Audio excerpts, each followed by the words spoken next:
अस्सलामुअलैकुम बिस्मिल्लाहिर्रहमानिर्रहीम। Biology class में आपको वेलकम करता हूँ। बायोलॉजी फ़र्स्ट ईयर का चैप्टर नंबर 8 हमने स्टार्ट किया था लास्ट लेक्चर में, और फंजाई नाम है चैप्टर 8 का, किंगडम फंजाई एक सेपरेट किंगडम है। और इसका इंट्रोडक्शन लास्ट वीडियो में देखा था, और इंट्रोडक्शन के अंदर हमने फंजाई और प्लांट और एनिमल में डिफरेंसेस, सिमिलैरिटीज़ वगैरह देखी थी। नेक्स्ट हम टॉपिक पढ़ेंगे बॉडी कैसी है फंगस की, फंगस में कौन सी खसूसियात पाई जाती हैं, ये सारी चीज़ें हमने पढ़नी है। तो फंगस जो होती हैं, स्टार्ट करते हैं अपनी। फंगस जो है ये सिंगुलर को फंगस बोला जाता है, मैनी को, बहुत सारी को जो है फंजाई बोलते हैं। हेटरोट्रॉफिक है।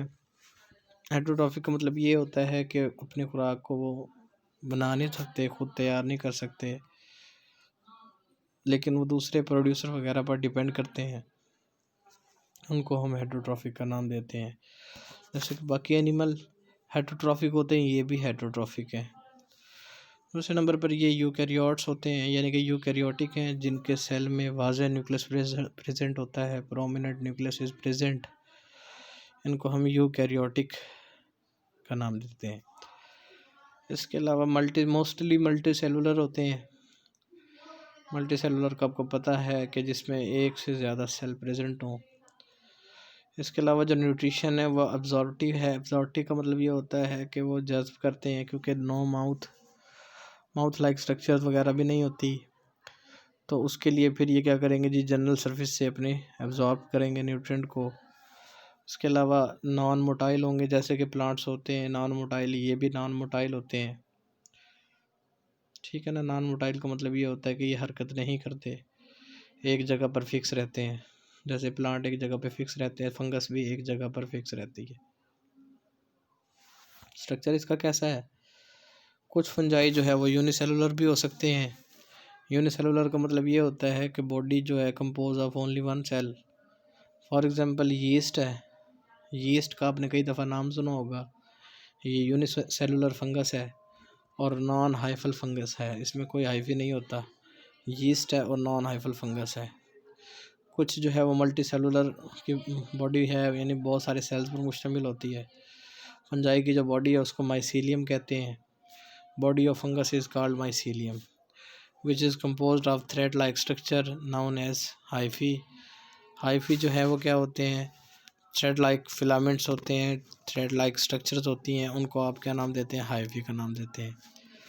हाइफी जो है वो सिंगुलर जो है हाइफा है यानी जो वाहिद है वो हाइफा है और जमा है वो हाइफी है। लॉन्ग होंगे, बेसिकली लंबे होंगे। ट्यूब्यूलर होगी, यानी कि जैसे ट्यूब लाइक स्ट्रक्चर प्रेजेंट होगी। ब्रांच्ड होंगे, ठीक है ना। ब्रांच भी हो सकती हैं, एक से ज़्यादा उससे ब्रांचेस निकल रही होंगी, शाखें निकल रही होंगी। अनब्रांच भी हो सकता है। इसके अलावा दो टाइप हैं हाइफी की, सेप्टेट हाइफी और नॉन सेप्टेट हाइफी। ये दो टाइप्स हैं हाइफी की। सेप्टेट हाइफी ऐसे हाइफी जिसमें सेप्टा प्रेजेंट हो, जिसमें जो है वो इंडिविजुअल सेल्स को डिवाइड किया गया हो बाय सेप्टा। क्रॉस वॉल भी कहते हैं सेप्टा को, दीवारें होती हैं जो कि सेल्स को डिवाइड करती हैं। तो ऐसे हाइफी को हम सेप्टेट हाइफी का नाम देते हैं, जिसमें सेप्टा या क्रॉस वॉल प्रेजेंट हो, जिससे उनके सेल्स डिवाइडेड हों, तो उनको हम सेप्टेट हाइफी का नाम देते हैं। हर सेल में हर सेल अलग होता है, हर सेल में न्यूक्लियस होगा। फ्लो ऑफ साइटोप्लाज्म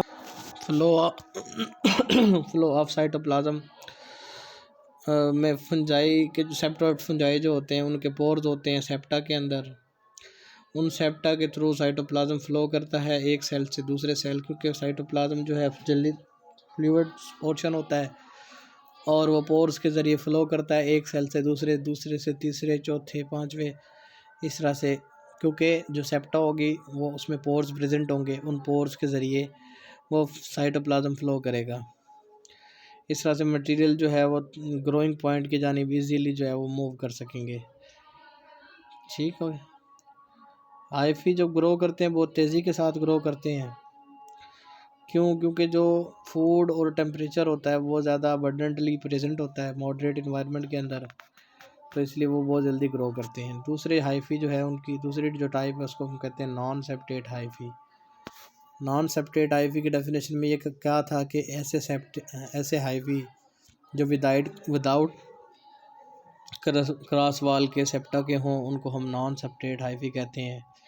बॉडी जो है वो एक लार्ज सेल पर मुश्तमिल होगी, उसमें सेपरेशन नहीं होंगी, not divided into individual cells, अलग अलग सेल नहीं होंगे, नो सेप्टा नहीं होगा, मल्टी न्यूक्लिएट्स होंगे। ठीक है ना, मल्टी न्यूक्लिएट्स। अब देखें, अब मल्टी न्यूक्लिएट इसलिए हम कह रहे हैं क्योंकि क्रॉस वाल होगी नहीं और एक ही लंबा सारा सेल होगा, उसके अंदर बहुत सारे न्यूक्लियाई होंगे, तो इसको हम नाम देते हैं मल्टी न्यूक्लिएट।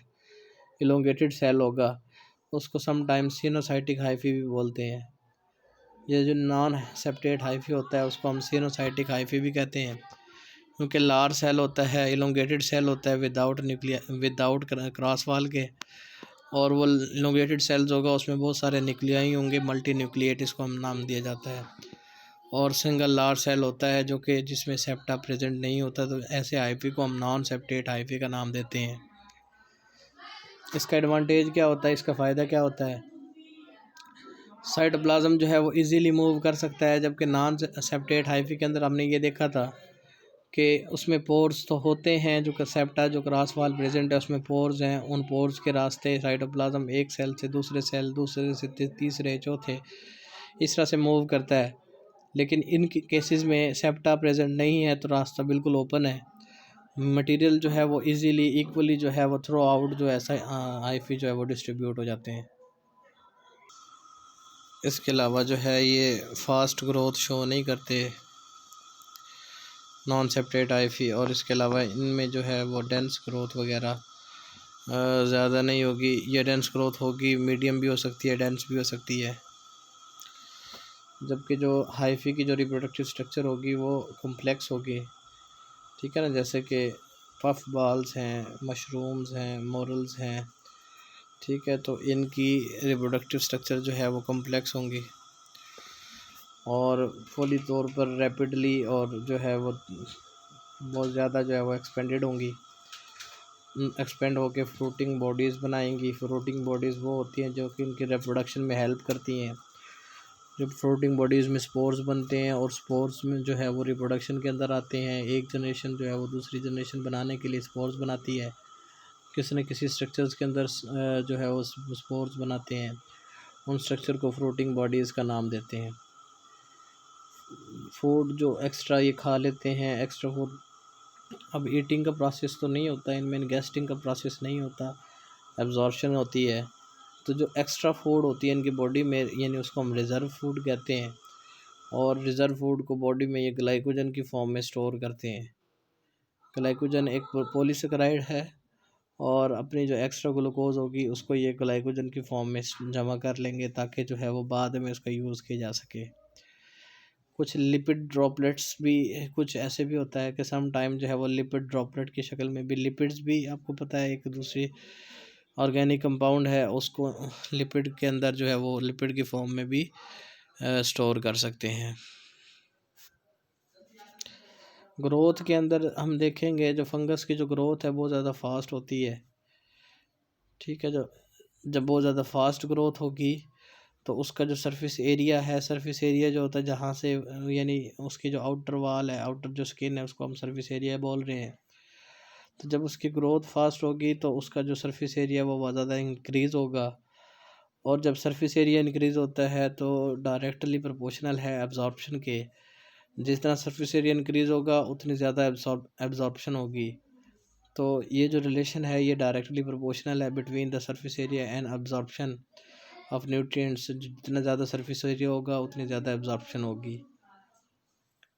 ठीक है ना, मेटाबॉलिकली जो है वो एक्टिव होते हैं। इनकी एक्टिव होने की रीज़न यही है कि ये जो है से क्योंकि ये जो है मेटाबॉलिकली एक्टिव होते हैं, जिसकी वजह से हम कहते हैं कि इनमें बहुत ज़्यादा ग्रोथ हो रही है और इस तरह से मेटाबॉलिज्म बहुत तेज़ी के साथ चल रही होती है। एक एग्जांपल है, ये लार्जेस्ट फंजाई है, सबसे ज़्यादा इसका साइज़ होता है वर्ल्ड लार्जेस्ट ऑर्गेनिज्म है, ठीक है ना। इसका नाम है आर्मिलेरिया, जो कि एक फंगस है। तकरीबन 15 हेक्टर्स तक जो है ग्रो कर जाती है। मैंने हेक्टर का मतलब ये होता है कि एक जैसे